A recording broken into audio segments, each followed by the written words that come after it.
Episode එක පටන් ගන්නකොටම අපිට පෙන්නන්නේ බොරුටු කණ්ණාඩියක් හරහා එයාගේ හැදියා බලන් ඉන්න ගමන් හිතනවා එතනින් ඉඳලා සති කිහිපයක්ම ගත වෙලා මගේ ඇස්වල අමුතු බලය ක්‍රියාත්මක වෙන එකත් නැවතිලා අවතාරය දැන් නැති නිසාද එහෙමත් නැත්නම් කියලා කියනකොටම හිනට කතා කරනවා බොරුටට කන්න එන්න කියලා.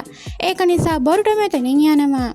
ඔන්න අපිට ඊට පස්සේ පෙන්නන්නේ සෙන්ජි පාක්ගේ ඇවිදගෙන යන නරුටෝයි ශිකමරුවයි සායිවයි. යන අතර මගදී මෙයාලා කතා කරන්නේ හැමදේම හොඳින් සිද්ධ වෙච්ච එක ගැන සතුටුයි කියලා. ඒත් මේ වෙලාවේ ශිකමරුව අහනවා තාමත් විසඳුනේ නැති ප්‍රශ්නයක් තියෙනවා. ඇයි ඒ ළමයා හැමදේම කරගෙන ඇවිල්ලා අන්තිම මොහොත නැවතුනේ කියලා. එතකොට සායි කියන්නේ ඒකට හේතුව බොරුටෝයි ඇකඩමියේ අනිත් ළමයිනුයි. එහෙම කියද්දි ශිකමරුව අහනවා ඒ කියන්නේ අනිත් ළමයිනුත් එතන හිටියද කියලා. සායි කියන්නේ නැහැ. ඒත් සුමරිට අන්තිම මොහොතේ යාළුවන්ගේ මතකය මතක් වෙච්ච නිසා වෙන්න ඇති එතනදි නැවතුනේ කියලා. තවදුරටත් කියන්නේ ළමයින්ට තමන්ගේ දෙමව්පියන්ව තෝරගන්න බෑ.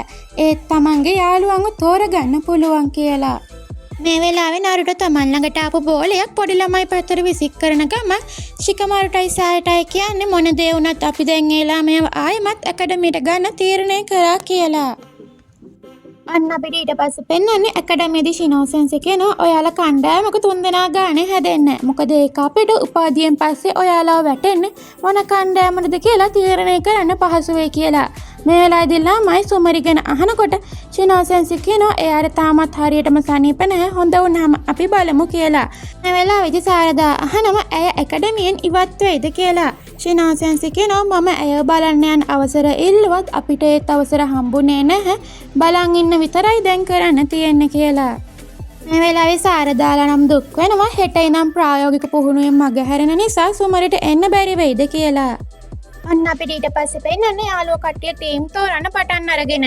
මිට්සුකි නම් බොරුටෝ ළඟට ඇවිල්ලා කියනවා මම ඔයාගේ ටීම් එකට එනවා කියලා. බොරුටෝ කියනවා හරි මම ඒක දන්නවා කියලා. මේ වෙලාවේදී ඩින්කි ඇවිල්ලා කියනවා ඊවාබි මගෙන් ඇහුවා ඒක නිසා මම ඒ ටීම් එකට යනවා කියලා.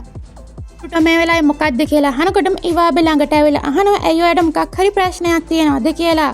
බොරුටෝ කියනවා හරි කමක් නැහැ එහෙනම් මම ශිකඩායිගෙන් අහන්නම් කියලා. ඒත් ඉතින් ඒ වැඩේ හරියන්නේත් නෑ ශිකඩායි මේ වෙනකොටම කණ්ඩායමක් හදාගෙන. ශිකඩායි කියනවා අපිත් අපේ දෙමාපියෝ වගේම එකම ටීම් එකක් හදාගත්තා. මම හිතනවා මේ සැරේ අපේ උපාධියෙන් පස්සේ අපිත් ඒ ටීම් එකටම වැටෙයි. ඉතින් ඒක නිසා අපි කලින් තියාම හරියටම කණ්ඩායම හදාගත්තා කියලා. වෙලාවේ ඉවාබ් කියනවා මම සාරදාගෙනුත් ඇහුවා එයා එනවා කිව්වා අපේ කණ්ඩායමට කියලා. මේ වෙලාවේදී ශිකඩායි අහනවා ඔයා එහෙනම් හදන්නේ ඩින්කි සාරදායි පාවිච්චි කරලා ඔයා නායකයා වෙන්න නේද කියලා. ඉවාබ් බය වෙලා අහනවා ඔයා කොහොමද දැනගත්තේ කියලා. ශිකඩායි නම් කියන්නේ ඔයාගේ ඉලක්කය හරිම ලේසි මම දැනගත්තා කියලා. වෙලාවේ ඩින්කි බොරුටෝගෙන් අහනවා ඔයා මෙටල් ගැන මොකද හිතන්නේ කියලා. බොරුටෝ කියනවා මෙටල් හොඳයි ඒත් මම කැමතියි සුමරිව ගන්න. ඒකට මිට්සුකි කියන්නේ ඔව් ඒක හොඳයි. ඒක කොහොමත් ශක්තිමත් නිසා කියද්දිම බොරුටෝ මිට්සුකිගේ කට වහලා කියන්නේ ඕක හයියෙන් කියන්න එපා. එතනින් පස්සේ මගේ ඇහි බලය ක්‍රියාකාරී වෙන්නේ නැහැ. එහෙම කියද්දි ඉවාබ් කියනවා දැන් ඉතින් අපිට කරන්න දෙයක් නැහැ. විලේජ් එකේ පොලිසිය විසින් ඒක බාරගත්තා කියලා. බොරුටෝ කියනවා ඔව් මම හිතන්නේ දැන් නම් නඩුව විසඳිලා තියෙන්නේ කියලා. මේ වෙලාවේදී ශිකඩායි කියනවා ඒ ගම පාවා දුන්නා නැවතත් ඇකඩමියට එන්න බැරි වෙන්නම. ටික වෙලාවක් ඔය විදිහට කතා කර හිටියට පස්සේ ශිකඩායි බොරුටෝගෙන් අහනවා දැන් තුන්වෙනි සමාජිකයට මොකද කරන්න කියලා. මේ වෙලාවේදී මිට්සුකි කියනවා උත්සාහය අත්හැරගන්න එපා කයිකේකිගේ වාර්තාව දැන් ඇවිල්ලා තියෙන්නේ කියලා. අන්න අපිට ඊට පස්සේ පේනනේ එරුකා සෙන්සි සුමේරි කයිකේකිගේ වාර්තාව අතේ තියාගෙන කියනවා ඇය තාමත් රෝහල් කාමරය තුර ඉන්නේ කියලා. ශිනෝ සෙන්සෙ අහනවා ඇයට නැවතත් ඇකඩමියට එන්න පුළුවන් වේද කියලා. එරුකා සෙන්සෙ කියන්නේ ඇය ඇකඩමියට ආවොත් ඇයගේ වගකීම මම බාර ගන්නවා කියලා. ඒත් ශිනෝ සෙන්සෙ කියන්නේ මම ඇයගේ පන්ති බාර ගුරුවරිය විදියට ඒ වගකීම මම බාර ගන්නවා කියලා. එරුකා සෙන්සෙ ආයමත් කියන්නේ ඒ උනට මමයි විදුහල්පති ඇයගේ වගකීම තියෙන්නේ මා තුල කියලා. ඒ විදියට ඉතින් මේ ගුරුවරු දෙන්න ටිකක් සුමේරිය බලාගෙන රණ්ඩු කර ඉන්නවා. අන්න අපිට ඊට පස්සේ පෙන්නන්නේ බොරුටෝ හවස් වෙලා ගෙදර යනවා. මේ වෙලාවේදී බොරුටෝ පුදුම වෙනවා නරුටෝ ඇවිල්ලා ඉන්නවා දැකලා. බොරුටෝ පුදුමෙන් අහනවා තාත්තේ ඔයා මොනවද ගෙදර කරන්නේ කියලා. නරුටෝ අහනවා ඇයි ඉතින් මට කලින් ගෙදර එන්න බැරිද කියලා. මේ වෙලාවේදී බොරුටෝ ටිකක් දුකින් ඉන්නවා දැකලා නරුටෝ බොරුටෝගෙන් අහනවා මොකද්ද ප්‍රශ්නේ කියලා. බොරුටෝ කියනවා තාත්තේ මට ඔයාගෙන් අහන්න ප්‍රශ්නයක් තියෙනවා කියලා. නරුටෝ කියනවා ඔයා සාමාන්‍යයෙන් මාත් එක්ක කතා කරන්නේ නැහනේ. මොකද්ද කියලා. බොරුටෝ කියනවා මට මගේ පන්තියේ යාළුවෙක් ගැන දැනගන්න ඕනේ කියලා. නරුටෝ අහනවා ඔයා අහන්නේ සුමරි කයිකේගේ ගැනද කියලා. නරුටෝ බොරුටට කියනවා මම දන්නවා ඔයා කරපු දේ. සුමරිට දැන් හොඳ වෙන ගමන් තියෙන්නේ කියද්දි බොරුටට තරහ ගින් එයා කෑ ගහනවා මම ඒ ගැන දන්නවා මම අහන්නේ ඒක ගැන නෙමෙයි කියලා. මේ වෙලාවේදී හිනට හිමවරට කතා කරනවා එයාට උයන් උදව් කරන්න එන්න කියලා. ඉතින් හිමවරි මෙතනින් ගියාට පස්සේ බොරුටෝ ආයෙමත් නරුටෝට කියනවා සුමරි කියන්නේ මගේ යාළුවෙක්. එයා ඉන්නේ අමාරු තත්ත්වයක. ඒක නිසා එයාට නැවතත් ඇකඩමියට එන්න අවසර දෙන්න කියද්දි නරුටෝ කියනවා මට දැම්මම ඒකට උත්තරයක් දෙන්න බෑ. එහෙම කියද්දි බොරුටෝ කෑ ගහනවා ඉතින් ඔයා හත්වෙනි හොකාගේ නේද කියලා. බොරුටෝ කියන්නේ හොකාගේ වෙන පල්ලියට කැමති විදිහට තීරණ ගන්න බෑ කියලා. බොරුටෝ අහන්නේ ඒකේ තේරුම මොකක්ද කියලා. නරුටෝ කියනවා මම අනිත් අයගෙනුත් අහන්නම්. ඒත් බය වෙන්න එපා. මම සුමරිව අතහරින්නේ නැහැ. එහෙම කියද්දිම හිනාට කතා කරනවා රාත්‍රී ආහාරය සූදානම් එන්න දෙන්නම කන්න කියලා. ඊට පස්සේ පෙන්නන ශිනාසෙන්සි සුමේරිය බලන්න ගිහින් ඉන්නවා. මේ වෙලාවේදී ශිනාසෙන්සි දැන් කොහොමද කියලා අහද්දි සුමේරි කියනවා සෙන්සි මට සමාන මම දන්නවා මම කරපු දේවල් වැරදි කියලා. මම දැන් ඒවට වන්දි ගෙවන්න ඕනේ කියද්දි ශිනාසෙන්සි කියනවා දැන් කරපුවා ගැන හිතන්න එපා. ඒකට කමක් නැහැ කියද්දි සුමේරි කියන්නේ නැහැ මම වැරදි. මම ඔබේ චක්‍ර මංකොල්ල කෑවා. ඒකට මට සමාව දෙන්න බෑ. මම මොකද්ද මේ කළේ? මම කොහොමත්ම හොඳ යාළුවෙක් නෙමෙයි කියලා. කියාගෙන යද්දි ශිනාසෙන්සි සුමේරි ළඟට ඇවිල්ලා කියන්නේ ගෝසටෙන්ගේ අවතාරය දැන් ඔබ ළඟ නැහැ. ඔබේ ශරීරය දැන් අයිති ඔබටමයි. ඔබ තමයි තීරණ ගත යුත්තේ. එහෙම කියද්දි සුමේරි එයාගේ අතේ තිබ්බ මල හැඩති කොණ්ඩ කටුව දිහා ටිකක් වෙලා බලන් ඉඳලා සෙන්සෙයි කියලා කියනවා. අන්න අපිට ඊට පස්සේ පෙන්නන්නේ සුමරිගේ කොණ්ඩ කටුව වගේ එක සුමරි හිටපු ඇඳ උඩ තියෙනවා. ඒත් එක්කම අපිට පෙන්නන්නේ ආයෙමත් ඇකඩමිය.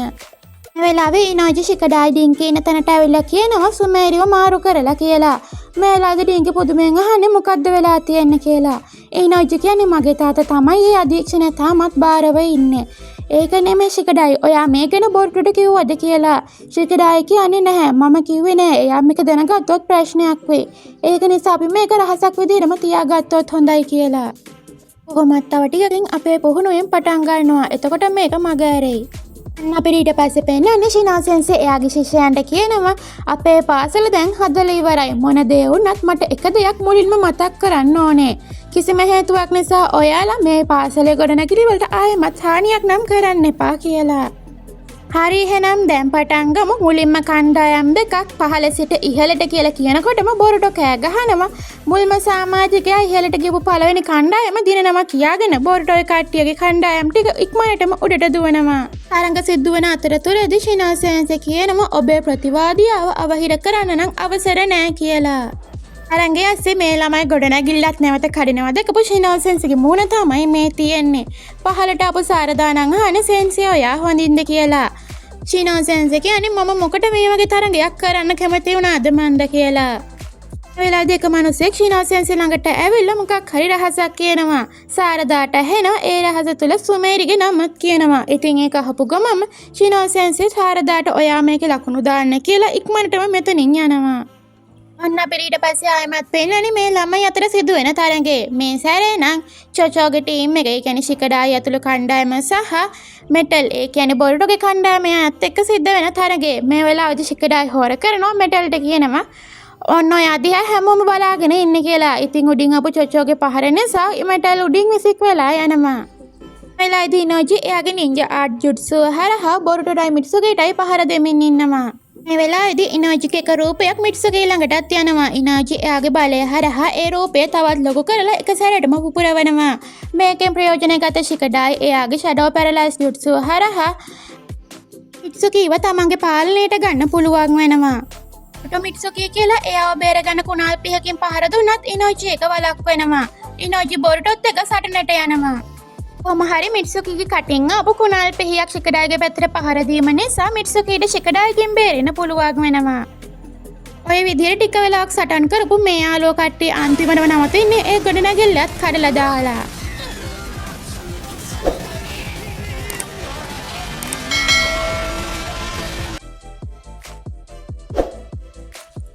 හැබැයි ඉතින් අවසානයේ බලනකොට බොරුටෝ ඉන්නේ ඒ කොඩිය අල්ලගෙන. ඉතින් මෙටල් කියනවා ඔන්න එහෙනම් අපි අන්තිමේදී දිනුවා කියලා. මට වැටිච්ච ශිකඩායි නම් කියන්නේ අපි හැමදාම කරන්නේ මේ දේ තමයි කියලා. පහලට ආපු බොරුට ශිනෝසෙන්සගෙන් අහනවා ඒක කොහොමද කියලා. ඒත් පහල ශිනෝසෙන්ස නැති නිසා සාරදාගෙන් අහනවා එයා කොහෙද කියලා. සාරදා කියන්නේ සුමේරි ගැන ආරංචියක් හම්බෙච්ච නිසා එයා ගියා කියලා. ඉතින් බොරුට අහනවා ඔයා මොනවා හරි ගැන දැනගත්තද කියලා. සාරදා කියනවා නැහැ කියලා. මේ වෙලාවේදී ඉනෝජි කියනවා සමහර විට එයා වෙන පාසලකට මාරු කරා වෙන්නත් පුළුවන් කියද්දිම බොරුට තරහින් එයා ළඟට ගිහිල්ලා අහනවා ඔයා මොනවද මේ කියවන්නේ කියලා. ඊට පස්සේ බොරුට ඒ පැත්තට දුවගෙන යනවා සෙන්සේ කියාගෙන. ශිකඩායි අහනවා කොහෙද යන්නේ කියලා. ඔන්න එතකොටම යාළුවෝ කට්ටිය දකිනවා ශිනෝ සෙන්සේ ඇවිල්ලා ඉන්නවා. මේ වෙලාවේ අපිට පේනවා සෙන්සේ ඇවිල්ලා ඉන්නේ තනියම නෙමෙයි. එහා පැත්තේ සුමේරිත් ඉන්නවා. මේ වෙලාවේ සුමේරි හොඳ හුස්මක් අරගෙන ඊට පස්සේ එයාලා ඉස්සරහට ගිහින් කියනවා මම ආපහු ආවා කියලා. ඒක දැක්කම නම් බොරුටගේ හිතේ තිබ්බ තරහ සම්පූර්ණයෙන්ම නැති වෙලා මූණට හිනාවක් එනවා. ඒත් බොරුට වචනයක්වත් කියන්න කලින් හැමෝම සුමේරි කියාගෙන එයාගේ ළඟට දුවගෙන යනවා. හැමෝම සුමේරි ළඟට දුවන් ගිහින් එයාව වට කරගන්නවා. සුමේරිත් එක සැරේටම පුදුම වෙනවා. ඊට පස්සේ ළමයි කියනවා හිතා ගන්න බැරි කෙනෙක් අපිව බලන්න ඇවිල්ලා වගේ කියලා. වෙලාවේ පැත්තක හිටපු ශිකඩායි කියනවා එහෙනම් හැමදේමත් සාමාන්‍ය අතට හැරුණා කියලා. මේ වෙලාවේ ළමයි අතර වට වෙලා ඉන්න සුමේරි දකිනවා බොරුටෝ ඈතට වෙලා ඉන්නවා. ඉතින් සුමේරි බොරුටෝ දිහා ටිකක් වෙලා බලන් ඉද්දි බොරුටෝ එක සැරේටම ෆිට් පාරක් දෙනවා. මේ වෙලාවේ සුමේරිගේ හිතට ආපු සතුට වැඩි කමටද කොහෙද සුමේරිගේ ඇස් වලින් කඳුළු එනවා. ඉතින් ළමයි කට්ටිය වට කරගෙන අහනවා සුමේරි මොකද උනේ ඇයි යන්නේ කිය. අන්න අපිට පෙන්නන්නේ ඊට පස්සේ එදා රෑ නරුටෝ යනවා තවත් පුද්ගලයෙක්ව හම්බෙන්න. ඒ කවුද කියලා මම නම් අමුතුවෙන් කියන්න ඕනේ නැහැ. ඒ ඔයාලා බලන් හිටපු කෙනා තමයි සස්කේ. නරුටෝ එතනට ගියාම සස්කේ කියනවා ඔයා පරක්කුයි කියලා. නරුටෝ කෑ ගහනවා මම ක්ලෝන් එකක් වුණත් මටත් මෙතනට එන්න වෙලාවක් යනවා. අඩුම තරමේ දැන් මම ගෙදරට යන පාරවත් හරියට දන්නේ නැහැ කියලා. පාරන විදිහටම ඉතින් සස්කේට කෑ ගහන්න පටන් ගන්නවා. අඩුම තරමේ අපි මේ ඉන්නේ කොහෙද කියලාවත් කියනවාද කියති සස්කේ කෑ ගහනවා මගෙන් අහන්න එපා කියලා. ඒක නෙමෙයි කොහෙද මම ගේන කියපු ස්ක්‍රෝල් එක තියෙන්නේ කියලා. ඊට පස්සේ අපිට පේනවා ඉතින් මේ කියපු ස්ක්‍රෝල් එක මොකක්ද කියලා. ස්ක්‍රෝල් එක අතට ගත්ත සස්කේ කියනවා මට නම් විශ්වාස කරගන්නවත් බෑ. දැන් සර්විසෙන් කගුයගේ සංගවුණු තාක්ෂණයට මෙතරම් සමීප වුණ බවක්. අරටෝ අහනවා එහෙම දෙයක්ද තියෙන්නේ මට නම් තේරුම් ගන්න බෑ කියලා. සස්කේ කියනවා දැන් මේ ස්ක්‍රෝල් එකට ස්තුතිවන්ත වෙන මට පුළුවන් දැන් කගුය හිටපු කාල අවකාශයට ඇතුළත් වෙන්න කියලා. එහෙම කියලා සස්කේ මෙතනින් නැගිටිනකොට නරුටෝ අහනවා ඔයා දැම්මම යනවද? ටික කාලයකට ආපහු ගමට ගියොත් හොඳ නැද්ද කියලා. සස්කේ කියනවා සකුරට පණිවිඩයක් දෙන්න. කරපු හැම දෙයකම මට සමා වෙන්න කියන්න. කනගාටු වෙන්න ඕනේ මමයි කියලා එයා මෙතනින් යනවා. නිව් විවෘත කරපු දොරටු මුද්‍රා තියලා තියෙන්නේ. ජෝගන්ගේ වාරයත් ඉක්මනටම එන එකක් නැහැ. කමක් නැහැ. ඒක තාමත් తాවකාලිකයි. හිතන්නේ මේ ඉන්න පුද්ගලයාගේ පෙනුමත් එක්ක මේ එන ටොනරි වෙන්න ඕනේ. ඔයාලා ඒක ගැන හරියටම දන්නවනම් පහලින් කමෙන්ට් කරන් යන්න. ආයෙමත් යමු කතාවට. මේ වෙලාවේ එක වීදුරක් වගේ එකක් විඳිනවා.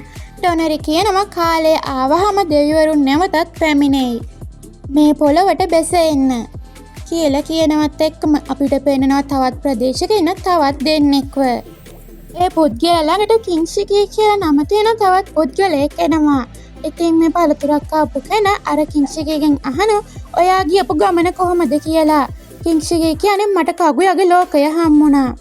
ප්‍රදේශ 16කට ආසන්නයි. හරියටම විස්තර කරන්න බෑ. ඒ ලෝකය ගන්න අපිට තවත් කල් බලන් ඉන්න වෙයි. අර පුද්ගලයා කියන්නේ කිංෂිකී ඉක්මනටම යන්න ලෑස්ති වෙන්න කියලා කියනවත් එක්කම අද කොටස මෙතනින් ඉවර වෙනවා.